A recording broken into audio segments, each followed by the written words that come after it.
Fear and Loathing in Tallahassee, the Sunshine State, they call it. A neon-drenched fever dream, simmering in the humid air like a half-eaten bag of greasy pork rinds. I was there, of course, because where else would I be when the whole damn thing was coming unglued? They were preparing to pull the plug on decades of medical sanity, to throw open the gates to a rogues gallery of ancient scourges and call it freedom. Dr. Ladapo, the state surgeon general, a man with the weary, haunted eyes of a poker player who's just bet the farm on a pair of deuces, stood at the podium. He called the vaccine mandates immoral. What a word. He was talking about a right to invite the plague back for a round of drinks, to let measles and mumps and polio loose to run wild through the playgrounds. It was madness, pure and simple. The reports came in like desperate telegrams from a forgotten war.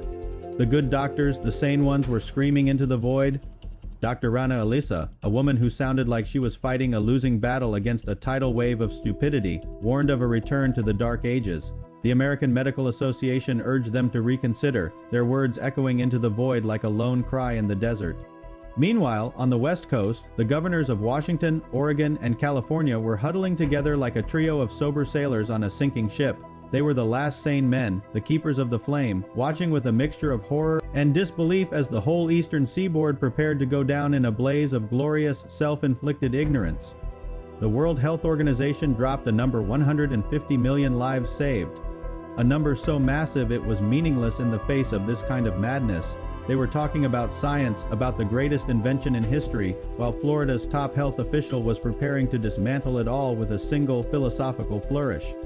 There was no timeline. The state health department could scrap the requirements on its own. The whole thing could be over before the sun came up tomorrow, leaving a trail of contagious fallout in its wake. The feeling was a dark, bubbling paranoia. You had to wonder, what was the angle? Was this a twisted social experiment? A grand-scale game of chicken with a virus?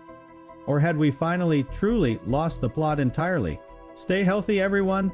Now that's Florida AF. On Duke Channel 13.